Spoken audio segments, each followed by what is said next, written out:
प्रिय विद्यार्थियों, नमस्ते। आज की कल हमने शब्द रूप की जो कक्षा प्रारंभ की थी उसमें 21 शुभ प्रत्ययों के साथ हमने कुछ शब्दों का निर्माण किया था, किस तरीके से उनके शब्द रूप बनते हैं। और उसमें विशेषकर 3 तरह के शब्द हमने बनाना सीखा था। वो 3 तरह के शब्द थे। एक था सत्री प्रत्यांत शब्द, जिनके पीछे अत, क्रिया के पश्चात अत के रूप में जो शब्द होते हैं, जैसे धावत, पठत, लिखत, खादत, गच्छत आदि सभी शब्द, उनको किस तरीके से बनाया जाता है। एक शब्द मैंने बना करके बताया था आपको कि जैसे पठन, पठन्तौ, पठन्तय, पठन्तम, पठन्तौ, पठतय, द्वितीया के बहुवचन में नुमागम नहीं होगा, पठतय होगा। और उसके बाद फिर जो भयसंज्ञक प्रत्यय थे उनको स्वर को जोड़ना है। जो पदसंज्ञक थे उसमें क्षय में आपको तय को दय करना है और अंतिम सुप में आपको चरत्व करके पठत स्वरूप बनाना। तो एक पढ़ा था हमने आपका ये सत्री प्रत्यांत शब्द। और उसके बाद दूसरा जो शब्द पढ़ा था हमने कत्वतु प्रत्यय के रूप में। तो कत्वतु प्रत्यय का पुल्लिंग के रूप में जब वो रूप बनता है, गतवत जो शब्द होता है उसमें गतवान, गतवंतौ, गतवंत इस तरह के जो शब्द रूप चलते थे, तो वहाँ पर भी दोनों में अंतर है थोड़ा सा। सत्री प्रत्यय में हम अन से स्टार्ट करते हैं, जबकि जो कत्वतु प्रत्यय है उसमें आन होता है। गतवान वहाँ होता है धावत, धावन, धावन, धावंतौ, धावंत, वहाँ होता है गतवान, गतवंतौ, गतवंत। केवल प्रथमा विभक्ति एक वचन में वहाँ दीर्घ की स्थिति मिलती है। और उसके बाद एक और पढ़ा था हमने मतु प्रत्यय के रूप में, जिसमें मत या वत होते हैं किसी शब्द के पश्चात, उनके रूप भी इसी तरह से श्रीमान, श्रीमंतौ। तो वहाँ भी केवल प्रथम व्यक्ति के एक वचन में कुछ हमने चेंज किया था दीर्घ के रूप में। और जैसे वत आता है मतु प्रत्यय में, तो वहाँ भी बलवान, धनवान इस तरीके से रूप होता है। तो तीनों शब्द रूप आपने उन शब्दों का कुछ अभ्यास किया होगा और उस जैसे कुछ शब्द और लिखे होंगे, तो मैं समझता हूँ वो बहुत सहज सरल तरीके से आपने लिख लिए होंगे और उनको वो याद भी हो गए होंगे। तो इस तरह के सैकड़ों शब्द, क्योंकि कत्वतु प्रत्यांत क्रियाएं बहुत ज़्यादा है, इसी तरह मतु प्रत्यांत शब्द बहुत अधिक हैं, इसी तरीके से सत्री प्रत्यांत भी हजारों शब्द है धातुओं से जुड़े हुए सभी शब्दों के साथ। तो इस तरीके से सभी उन शब्दों के रूप हम आराम से देख सकते हैं, उसमें विभक्ति बता सकते हैं, उसका वचन बता सकते हैं। आज फिर उसी क्रम में कुछ आगे चलते हैं, कुछ और शब्दों का निर्माण करना सीखते हैं। बिल्कुल सरल है। इसके आधार पर अगर हम सीखेंगे तो निश्चित रूप से ये जो शब्द रूप के प्रश्न हैं वो हमारे गलत नहीं हो सकते। तो देखिए, आज हम कुछ ऋकारांत शब्दों को ले रहे हैं और एक दो कुछ नकारांत शब्द का भी प्रयोग कर रहे हैं पुल्लिंग के रूप में। कुछ स्त्रीलिंग शब्द भी इसमें लिए गए हैं। तो इसके आधार पर देखिए, बिल्कुल सहज तरीके से हम इन शब्दों के रूप बना सकते हैं। सबसे पहले जैसे मान लो, ये आत्मन शब्द को थोड़ा बाद में लेंगे, पहले ऋकारांत शब्द की एक लंबी श्रेणी है और उसमें देखिए आप किस तरीके से इनकी विभक्ति और वचन बनाएंगे। तो सबसे पहले देखो, एक पहला ही शब्द जैसे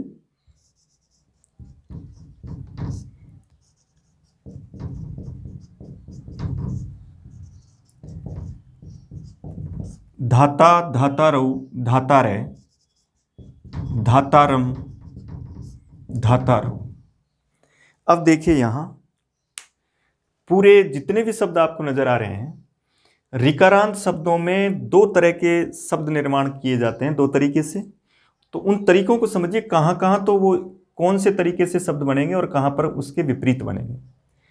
तो ये ऊपर की लाइन में जितने भी शब्द दे रखे हैं मैंने, ये सब बिल्कुल एक जैसे हैं। ये जैसे धात्री शब्द का हमने ये रूप लिखे हैं, उसी के अनुसार चलेंगे। इसके पश्चात यहां जितने भी तृच प्रत्यांत शब्द होंगे, उन तृच प्रत्यांत शब्दों के रूप में जो शब्द आएंगे, उनके रूपों में हमको ऐसा करना, किसी क्रिया के साथ तृच प्रत्यय जब जोड़ा तो उसके साथ सभी शब्दों के रूप इस तरीके से प्रारंभ होंगे। अब यहां इसके बाद देखो, यदि हम इन 5 को जान जाते हैं, 5 का तात्पर्य मैंने कल आपको बताया था, और वो क्या कहलाते थे? सर्वनाम स्थान, सर्वनाम स्थान संज्ञक। अब तक के जितने भी शब्द रूप हमने पढ़े, मैंने एक ही बात बताई आपको। सबसे पहले मैं वो शब्द ले रहा हूं जो हलंत है या जो ऋकारांत है, उसके आधार पर। तो जितने भी शब्द पढ़े हमने, उनमें सबसे पहले मैंने आपको 5 में से 4 याद करने के लिए कहा है कि सर्वनाम स्थान संज्ञक के 4 आप अच्छी तरह से याद रख लें, उसके बाद में वो शब्द बहुत सरल हो जाता है। और इसमें भी हम यही करेंगे। तो रिकारांत जितने भी शब्द होंगे उनमें देखिए, अब अगर हम कर्तरी शब्द पुल्लिंग में बनाते हैं तो ऐसे इन सभी पुल्लिंग शब्दों के साथ हम जब रूप बनाएंगे तो अब सभी शब्दों को देखिए, कर्ता, कर्तारऊ, कर्तारे, कर्तारम, कर्तारऊ। इसके बाद होत्री शब्द भी ऐसे होगा, नेत्री शब्द भी ऐसे होगा, नेता, नेतारऊ, नेतारह, नेतारम, नेतारऊ। इसी तरह हर्त्री शब्द भी ऐसे होगा, हर्ता, हर्तारऊ, हर्तारह, हर्तारम, हर्तारऊ। इसी तरह और किसी भी क्रिया से, किसी भी धातु से अगर हमने त्रच प्रत्यय जोड़ दिया, जैसे दा धातु से त्रच प्रत्यय जोड़ा तो दात्री बना, तो यह भी ऐसे बनेगा, दाता, दातारऊ, दातारे, दातारम, दातारऊ। यहां तक कि 4-5 की जो सर्वनाम स्थान की प्रक्रिया थी वो आपके समझ में आ गई कि इनमें सब में हमको यह करना है। और यहां इतने से में ही इन 2 श्रेणियों को बांटा गया है, बाकी तो सभी जो रूप बनेंगे वो सबके समान हो जाएंगे। तो इसको देखें हम कि इनका जो स्टार्ट है उसके जो 4 रूप हैं उनमें ही डिफरेंस पाया जाता है, उनमें अंतर पाया जाता है। अब जैसे मैंने पितृ शब्द लिखा, अब पितृ शब्द को जब मैं लिखता हूं तो इसमें देखिए, पिता, पितरौ, पितरः,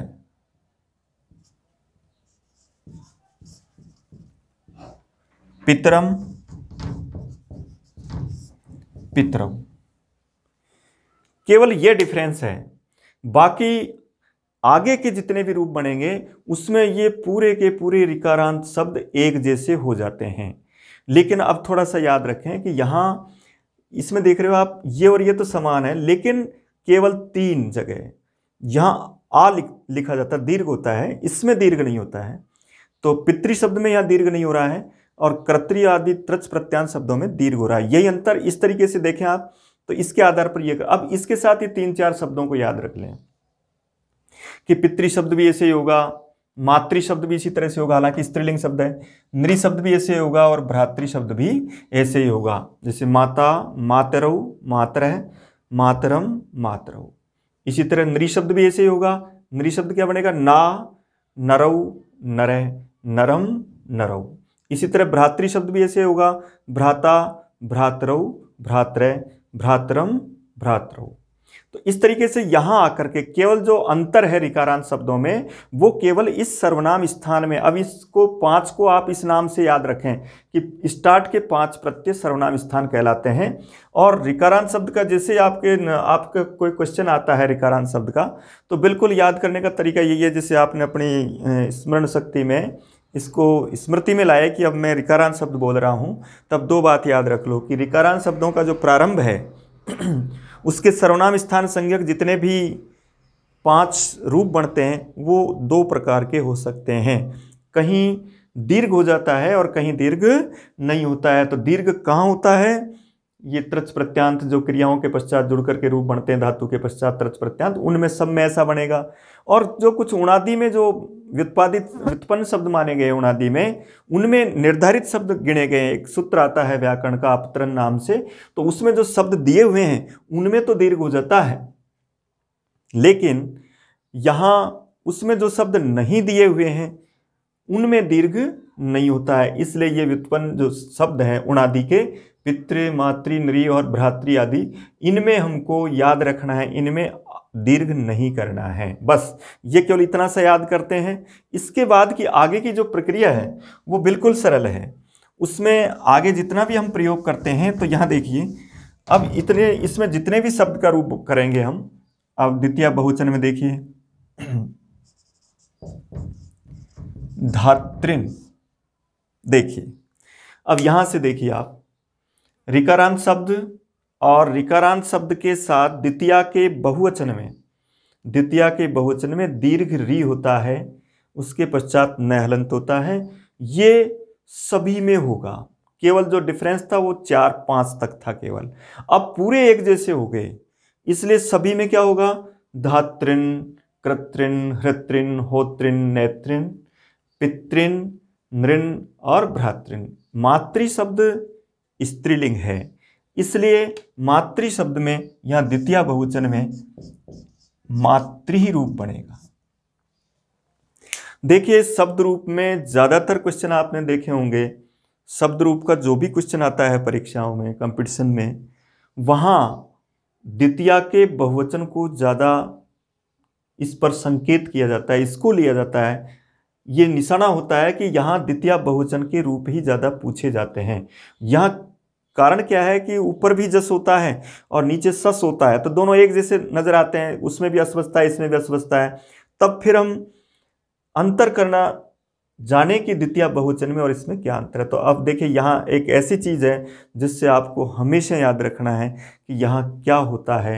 द्वितीय बहुवचन में याद रखें, द्वितीय बहुवचन के जितने भी पुल्लिंग शब्द है, चाहे वो अकारांत शब्द हो जिनके पीछे ए आएगा, चाहे वो इकारांत शब्द हो जिनके पीछे ई आएगा, चाहे वो ऊ वाले शब्द हों, चाहे वो री वाले शब्द हों, याद रखें चारों शब्द एक साथ द्वितीय बहुवचन के रूप को हमेशा कभी गलत नहीं करें। एक ही बात याद रखें कि द्वितीय बहुवचन में जितने भी पुल्लिंग ए वाले शब्द, ई वाले शब्द, ऊ और री वाले शब्दों में उनको दीर्घ करना है और पीछे न जोड़ना है। अब देख लीजिए, जैसे राम शब्द है वो भी क्या बनेगा, रामान।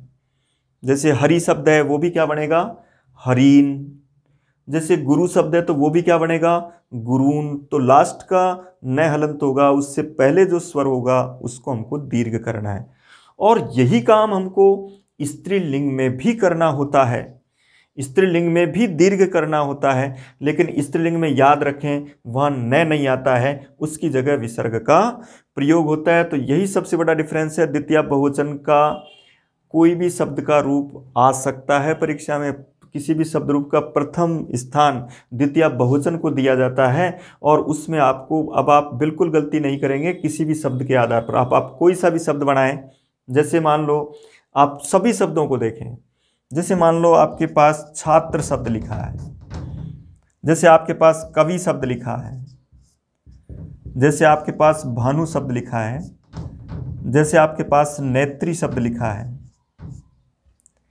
और इसी तरह से आकारांत स्त्रीलिंग में जैसे सर्वा शब्द लिखा है, इसी तरह से इकारांत दीर्घ स्त्रीलिंग में नदी शब्द लिखा है, इसी तरह से यहाँ उकारांत शब्द के रूप में दीर्घ ऊ के रूप में कोई भी किसी भी शब्द का प्रयोग किया जाए, मातृ शब्द का प्रयोग किया गया है, तो वहाँ इसी तरह वधु शब्द का प्रयोग किया गया है। तो अब देखिए यहाँ बिल्कुल 8 शब्दों जैसे कितने भी शब्द आ जाए, अब हम गलती नहीं करेंगे। और वहाँ जितने भी शब्दों का प्रयोग होता है उसमें अब यहाँ रस्विकारांत भी शब्द जैसे लिख दिया जाए, जैसे मति लिख दिया आपने, ठीक है, इसी तरह जैसे धेनु लिख दिया स्त्रीलिंग शब्द के रूप में। अब देखिए आप किसी भी शब्द का द्वितीय बहुवचन का रूप बना सकते हैं, कोई सा भी देखें। क्या बात बताई मैंने आपको, सिर्फ कि जो पुल्लिंग होगा, पुल्लिंग शब्द होगा, उसमें दीर्घ कर दी जाएगी मात्रा और पीछे न लगा दिया जाएगा। इसलिए देखिए छात्र क्या बनेगा, छात्रान। कवि क्या बनेगा, कवीन, ई बड़ा हो जाएगा। भानु क्या बनेगा, भानून। और नेत्री क्या बनेगा, नेत्रिन। इस तरीके से समस्त पुल्लिंग शब्दों में न आएगा पीछे।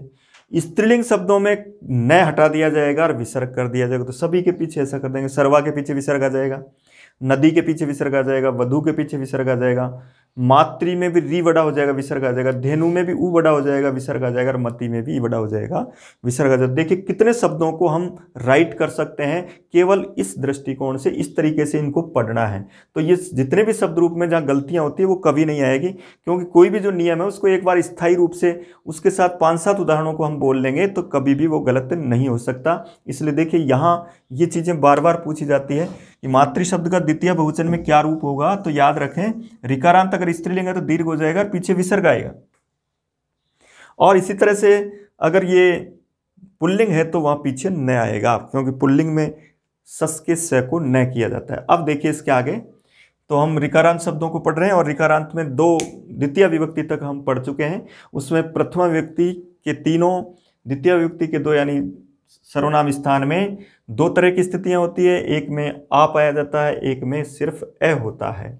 और यहाँ उसको भी निश्चित कर लें कि ज़्यादातर जो शब्द भी पूछे जाते हैं परीक्षाओं में निश्चित रूप से इनमें से ही कोई होते हैं। पितृ हो सकता है, मातृ हो सकता है, नरी हो सकता है, भ्रातृ, या फिर इसके अलावा कोई ऋकारांत जो तृच प्रत्यांत होते हैं। तो उनका तो बिल्कुल ही गणित अलग है और वो बिल्कुल उनकी जो श्रेणी है बहुत लंबी है। इसमें निश्चित बहुत कम शब्द हैं, तो इनमें आपको आ नहीं करना है, ये याद रखना है। अब देखो, अब यहाँ से सब समान है, चाहे कोई सा भी हो जिसमें ए या आ कोई सा पाया जा रहा है। अब सारे ही स्त्रीलिंग और पुल्लिंग, अब तो स्त्रीलिंग पुल्लिंग भी सब समान होंगे नीचे ऋकारांत शब्दों में। इसलिए देखिए, अब तृतीया विभक्ति में देखो, अब जितने भी हम भयसंज्ञक प्रत्ययों का प्रयोग करेंगे तो देखो, अब जो री है इसका मतलब री और ता में क्या अवस्था है, आ। री और आ के साथ अगर हम संधि करते हैं तो वो यण संधि होती है, तो क्या बनेगा, धात्रा। इसी तरह इसमें यण संधि करेंगे, ए जोड़ेंगे तो क्या बनेगा, धात्रे। इसी तरह से ये जो अस है पंचमी और षष्ठी में, यहां थोड़ा सा याद रखें, ऋकारांत शब्दों में पंचमी और षष्ठी में इसको उत्व और रप्रत्व होकर के ये ऊ होता है, दोनों में एक जैसा होता है, पंचमी और षष्ठी के एक वचन में। और सप्तमी के एक वचन में यहां अर्गुण होता है। अब देखिए इसके बाद, अब जो ह्रस्व वाले जो प्रयोग हुए थे उनमें ओस का जो प्रयोग होता है उसमें आता है धात्रो। तो ये षष्ठी का द्विवचन और सप्तमी के द्विवचन दोनों में इस तरीके से ओस जोड़ेंगे तो ओ के साथ यण संधि हो जाएगी। अब यहां एक और रह रहा है धात्रीणा। जो भी स्वरांत जो क्रियाएं धातु शब्द होते हैं उनमें न का आगम होता है। अब देखो, इसमें सभी शब्दों के साथ ऋकारांत जितने भी शब्द थे, प्रथम चार आपने इस तरह से पढ़े, द्वितीया का बहुवचन को इस रूप में पढ़ा, तृतीया और चतुर्थी में उसको यण संधि करके आ और ए जोड़ दिया, और षष्ठी के द्विवचन में भी उसमें ओस जोड़ दिया और यहाँ भी ओस जोड़ दिया। पंचमी और षष्ठी में जरूर थोड़ा सा याद रखें, यहाँ ऋकारांत शब्दों में उ होता है और उसको विसर्ग होता है। सप्तमी में ये री को गुण हो जाता है अर, और ये क्या बनता है, धात्री। षष्ठी के बहुवचन को अच्छी तरह से याद रखें। षष्ठी के बहुवचन में जितने भी अजंत शब्द होते हैं, यानी ए ई उ री जुड़े होते हैं, उनके पीछे न आता है, री की वजह से न को न हो जाता है, और वहाँ उससे पहले वाले को दीर्घ होते हैं। यहाँ भी एक निश्चित याद रखें, जैसे हरि शब्द है तो वह हरिनाम होगा, यानी वहाँ दीर्घ होगा। इसी तरह जैसे गुरु शब्द है तो वहाँ भी गुरु नाम होगा, उसको भी दीर्घ करना पड़ेगा।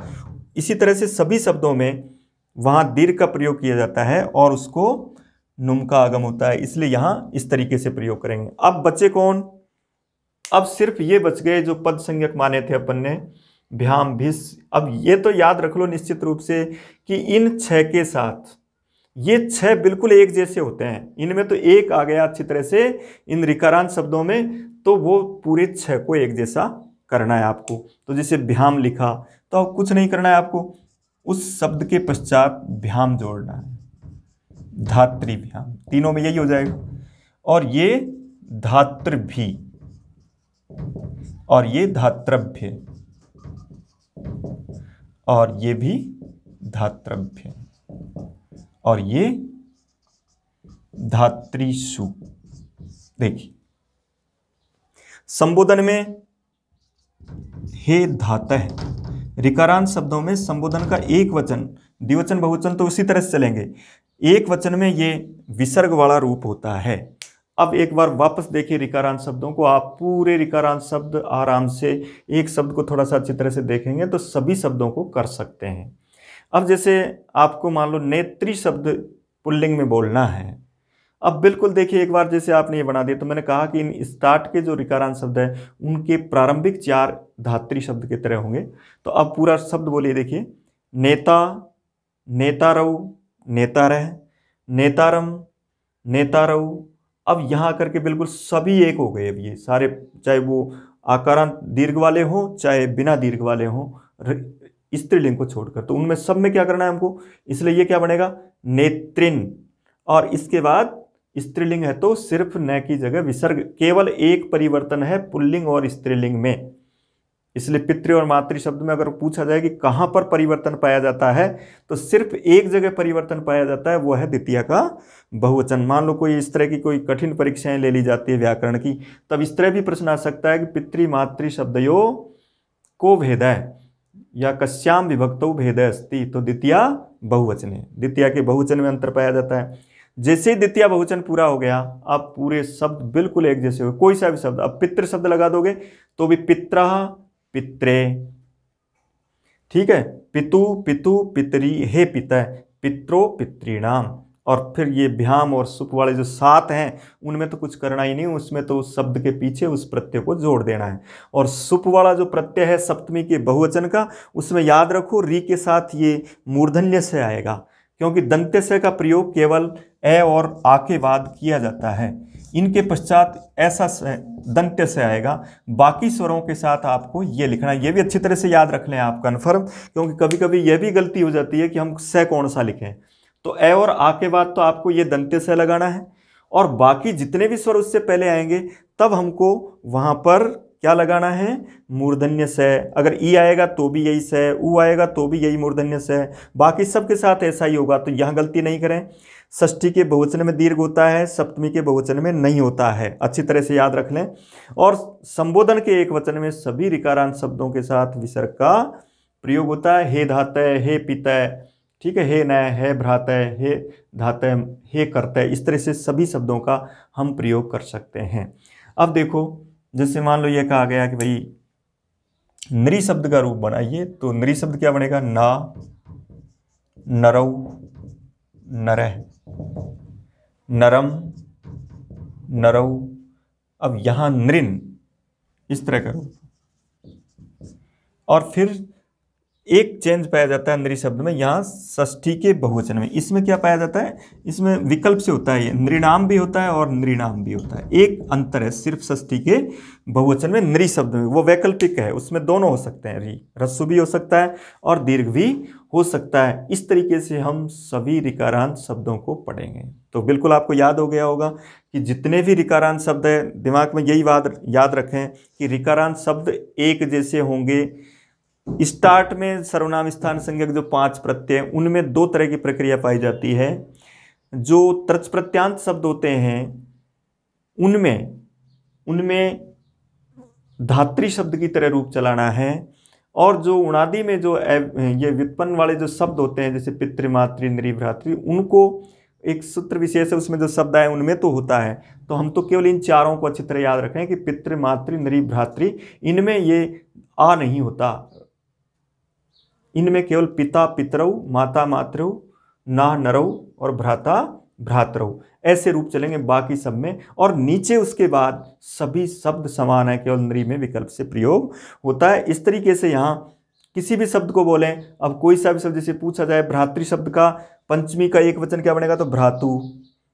सप्तमी का एक वचन क्या बनेगा, भ्रातृ। संबोधन में क्या बनेगा, तो हे भ्रातः। इस तरीके से ऋकारांत शब्दों का हम प्रयोग कर सकते हैं। अब इसके बाद तो ये बहुत काम आ रहे हैं, सुवौजस, अमोर्सस, जो हमारे 5, 9 और 7, यानी सर्वनाम स्थान, भयसंज्ञक और कौन सा, पद संज्ञक, इनको अच्छी तरह से पढ़ लेंगे तो निश्चित रूप से यहाँ बहुत मदद मिल रही है। देखिए, आ का मतलब आ रहा है धात्रा, परीक्षाओं में तो यही तो आता है, रीट में तो एक पैराग्राफ सा आएगा, उसमें लिखा जाएगा पित्रे नमः, और फिर पूछ लेगा पित्रे में कौन सी विभक्ति है, तो याद रखें एक इसमें आ रहा है, चतुर्थी का एक वचन। इस तरीके से ऋकारांत शब्दों में हम विभक्ति और वचन को पहचान सकते हैं। इनसे आराम से, कभी कभी तो बहुत ही सरल प्रश्न किया जाता है।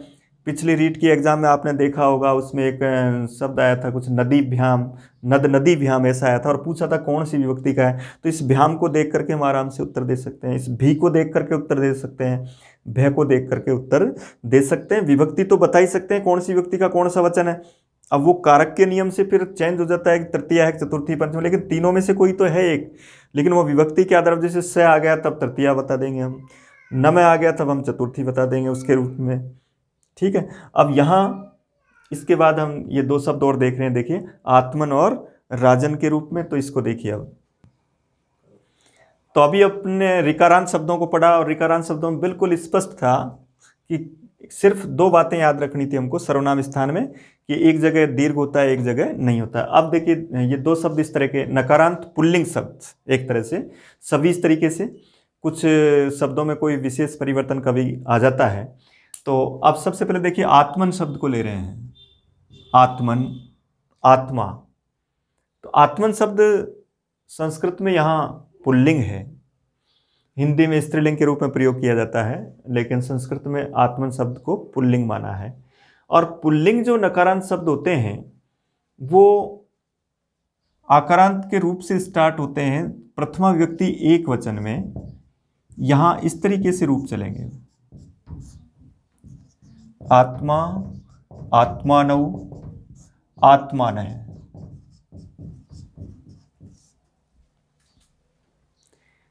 दूसरा है आत्मानम,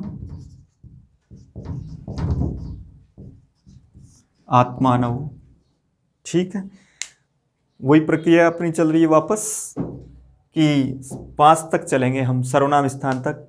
बार बार 2 3 4 बार ऐसे अभ्यास करोगे तो अपने आप याद भी हो जाएगा कि सर्वनाम स्थान है 5 तक, और वहाँ तक हम इसको रोक रहे हैं। तो यहाँ तक के सभी शब्दों में हमने देखा इस तरीके से, आत्मा, आत्मानव, आत्मानः, आत्मानम, आत्मानव। अब सर्वनाम स्थान समाप्त हो गए। अब आगे हमारे भयसंज्ञक। भयसंज्ञक में देखिए अब कि भयसंज्ञक को के कितने प्रत्यय थे अपने, 9 प्रत्यय थे। 9 प्रत्ययों में किस तरीके से चेंज करेंगे देखिए। तो अब याद रखो, अब जो भयसंज्ञक थे उसमें हमको आत्मन शब्द के न के पश्चात उनके स्वर को जोड़ करके शब्द रूप बनाना है। तो द्वितीया के बहुवचन में आत्मन शब्द है हमारा, और उसमें ये अस जोड़ देंगे। तो अस जोड़ेंगे तो ये इस तरह से होगा, आत्मनः। आप देखना किसी भी परीक्षा के पेपर पूछा होगा आत्मन शब्द के द्वितीय बहुवचन का रूप क्या बनता है। अधिकतर शब्द रूपों में द्वितीय बहुवचन को फोकस किया जाता है और उसको पूछा जाता है। इसलिए याद रखो, कभी कभी हम फ्लो में बह जाते हैं और ऐसे बोल जाते हैं इसको, आत्मा, आत्मानव, आत्मानः, आत्मानम, आत्मानव, आत्मान, इसी का अनुकरण कर जाते हैं। जबकि ये याद रखो, जस और सस में बहुत बड़ा अंतर पाया जाता है। इसलिए यहाँ आत्मनः शब्द रहेगा, द्वितीय बहुवचन में पूछा जाता है, ये याद रखें। प्रथमा बहुवचन में आत्मानः और द्वितीय बहुवचन में आत्मनः होगा। इसके बाद देखिए तृतीया में, अब देखिए इसमें तृतीया का प्रत्यय क्या है, आ जोड़ देंगे। इसमें क्या बना, आत्मना। चतुर्थी में क्या जोड़ना है हमको, ए, तो क्या बनेगा, आत्मने। पंचमी में भी भयसंज्ञक होता है स्टार्ट में, अस का पहले ही बना दिया हमने, बिल्कुल वो का वो, कोई चेंज नहीं होगा। तो ये आत्मन है। और षष्ठी में भी असी होता है, आत्मन है। और सप्तमी में ई आता है, ई जोड़ देंगे, आत्मनी। और रह गए भयसंज्ञक ओस, तो आत्मनो, ओ जोड़ देंगे ना, ओ के पश्चात विसर्ग आ जाएगा स का, और षष्ठी सप्तमी का द्विवचन एक जैसा होता है ओस के रूप में। एक और रह गया कौन सा, आम, आत्मनाम। ये हो गए आपके पूरे भयसंज्ञक। देखिए कोई किसी प्रकार की कोई कठिनाई नहीं, बिल्कुल सरल। एक ही बात याद रख लें, आत्मन शब्द में के रूपों में सुअवजस में जो भयसंज्ञक है उनके स्वरों को वैसे का वैसे जोड़ना है, तो गलती नहीं होगी। रटोगे तो गलती हो जाएगी, क्योंकि रटोगे तो यही याद रहेगा आत्मा है, और यहाँ भी हम राम शब्द की तरह रामा नाम की तरह आत्मा नाम बोल जाएंगे तो ये भी गलत हो जाएगा। इसलिए जब बना करके सीखोगे तो निश्चित रूप से कभी गलती होने की कोई संभावना नहीं होगी। आप ये कहेंगे कि आत्मन शब्द में पीछे स्वर आने पर तो स्वर को वैसे का वैसे जोड़ना है और कोई चेंज नहीं करना है। अब रह गए कौन से, 6 भयसंज्ञक। उसका पद संज्ञक, पद संज्ञक के रूप में तो क्या करना है, भ्याम वाले में, और यहाँ तो न है इसलिए यहाँ पूरे 7 के 7 पद संज्ञक में एक ही नियम लागू रहेगा। वहाँ हमको इस न का लोप करके और ये रूप बनाना है, आत्मभ्याम, तीनों में यही रहेगा। ये होगा आत्मभी और ये भी होगा आत्मभ्य और ये भी यही होगा और यहां होगा आत्मसु और यहां होगा हे आत्मन। संबोधन के एक वचन में आत्मन आता है, बाकी तो यही रहेगा।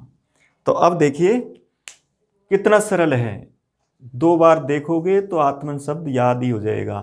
प्रथम 4 देखेंगे, प्रथम 4 याद करने हमको, आत्मा, आत्मानो, आत्मान, आत्मानम, ये हमेशा इस जैसा ही होता है, इसको याद करने की आवश्यकता नहीं है। प्रथमा का द्विवचन, द्वितीय का बहुवचन एक जैसा है, 4 शब्द याद रखने। द्वितीय के बहुवचन से पूरे 9 बिल्कुल कुछ भी याद नहीं करना है, उन स्वरों को जोड़ देना, ये अच्छी तरह याद रखना है। और इन स्वरों को जब हम जोड़ देंगे तो ये बन जाएंगे। और व्यंजन वालों में क्या करना है, उसमें न को हटा देंगे और उसके पीछे इन व्यंजन वाले प्रत्ययों को जोड़ देंगे संबोधन में हे आत्मन। इस तरीके से पूरे आत्मन शब्द को हम लिख सकते हैं, उसका वचन बता सकते हैं, उसकी विभक्ति बता सकते हैं। कई बार बहुत सरल प्रश्न पूछे जाते हैं, लेकिन कुछ गलतियां होने की संभावना ये भी रहती है। जैसे आत्मन शब्द के पीछे कहीं संधि का कोई शब्द लिखा रहता है तो विसर्ग को ओ हो जाता है, तब हम इसका उत्तर इसमें भर जाते हैं। ऐसा नहीं करना है, क्योंकि इसके पश्चात भी विसर्ग है, लेकिन यहाँ जब इस विसर्ग को ओ होगा और फिर कोई शब्द आएगा तब वो उसको इस विभक्ति का ही रूप माना जाएगा। इस तरीके से पूरे आत्मन शब्द को हम आराम से याद करेंगे और इसके विभक्ति और वचनों को बता सकते हैं। तो ऐसा नहीं है, रटने पर शब्द रूप गलत होने की संभावनाएं हैं, और इस तरह से समझेंगे तो सरल भी होगा और बहुत जल्दी सीख जाएंगे हम शब्दों को। इसी तरह से अब दूसरा देखिए, नकारांत शब्द राजन शब्द है, बिल्कुल दोनों ही नकारांत शब्द, दोनों ही पुल्लिंग, तो इसी के अनुसार है, इसमें भी कोई चेंज नहीं है। देखिए यहाँ लिखा आत्मा, आत्मानव, आत्मानय, आत्मानम, आत्मानव, पूरे 5 बिल्कुल एक जैसे। इसी तरह से जैसे राजा, राजानव, राजानय, राजानम, राजानम। तो ये याद रखो, नकारांत पुल्लिंग शब्द सभी 5 जो हमारे सर्वनाम स्थान है वो उसमें समान है। यजवन शब्द है तो यजवा, यजवानव, यजवानय, यजवानम, यजवानव। इसलिए याद रखो, नकारांत पुल्लिंग शब्द प्रथम 5 जो सर्वनाम स्थान है उनमें एक जैसे होंगे। राजन शब्द में यहाँ जो भयसंज्ञा के जो नियम हैं उनमें थोड़ा सा परिवर्तन है। वहाँ क्या होता है, यहाँ इसमें स्वर पीछे वाला जोड़ दिया जाता है आत्मन में, लेकिन राजन में क्या होता है, एक सूत्र विशेष है जो इस जय के ए का भी लोप कर देता है और फिर जय और ये में इस चुत्त संधि होकर के ये द्वितीय बहुवचन में राज्ञ बनता है। तो अब याद रख लें, थोड़ा सा ही तो चेंज है कि द्वितीय बहुवचन में आत्मने की जगह वहां क्या होता है, राज्ञ। अब वहां राज्ञ हो गया तो यहां सब जगह देखो चेंज कर दो, यहां राज्ञा हो जाएगा, यहां राज्ञ हो जाएगा, ठीक है, यहां राज्ञ हो जाएगा और यहां भी राज्ञ। ये समझे कि वहां जो अनय आ रहा था उसमें ए का लोप होकर के राज्ञ शब्द बन जाता है, और ये सब पूरे के पूरे यहां राज्ञ हो जाएगा, ठीक है, यहां राज्ञाम हो जाएगा। सप्तमी के एक वचन में दोनों रूप होते हैं, राज्ञी भी होता है और राजनी भी होता है, और ये सब इसी तरह से बनेंगे। और बाकी जितने भी 7 जो व्यंजन वाले हैं वो बिल्कुल इस जैसे। न का लोप यहाँ भी हो जाएगा तो यहाँ क्या बनेगा, यहाँ बना था आत्मभ्याम, तो यहाँ क्या बनेगा, राजभ्याम, राजभी, राजभ्याम, राजभय, राजभ्याम, राजभय, और ये भी हो जाएगा राजसु। इस तरीके से हम राजन शब्द का भी प्रयोग आत्मन शब्द की। तो क्या डिफरेंस है आत्मन और राजन में, आत्मन जैसा ही राजन शब्द है, केवल भय संज्ञक जो 9 है उनमें से 8 में उसको जो आत्मा ने लिखा था वहाँ उसके ए का लोप करके राज्ञ शब्द, राज्ञ से बनाएंगे उसको, तो राज्ञ, राज्ञा, राज्ञ, राज्ञ, केवल सप्तमी के एक वचन में राज्ञी और राजनी का रूप बनेगा। इस तरीके से नकारांत पुल्लिंग शब्दों को हम पढ़ सकते हैं। याद रखें, राजन शब्द का तृतीया का द्विवचन पूछ लिया जाता है और हम इतने श्योर हो जाते हैं कि राइट है और हम लिख देते हैं राजाभ्याम। ऐसा नहीं करना है क्योंकि ये नकारांत शब्द है और इसमें आ नहीं होता है, इसलिए यहाँ राजभ्याम ही होगा, यहाँ आत्मभ्याम ही होगा, और इसमें राजा नाम नहीं बनेगा, यहाँ राज्ञाम बनेगा, यहाँ भी आत्मनाम बनेगा। इस तरीके से आज हमने ऋकारांत और ये नकारांत पुल्लिंग शब्द पढ़े हैं। इन अब तक के जितने भी शब्द पढ़े हैं उनको आराम से देखिए, बिल्कुल सरलता से आप और इस जैसे कई शब्दों को पढ़ सकते हैं। अच्छी तरह से याद रखें, ये याद होंगे और निश्चित रूप से आप शब्द रूप के वचन और विभक्ति को सही तरीके से बता सकते हैं। आज की इस क्लास में हमने इतना पढ़ा है। इसके आगे की जो कल क्लास लेंगे हम, उसमें इसके इतर जो शब्द बच गए हैं, क्योंकि अभी हमारे पास अकारांत, इकारांत इस तरह के शब्द भी बचे हुए हैं, तो उनको हम कल की क्लास में पढ़ेंगे। धन्यवाद।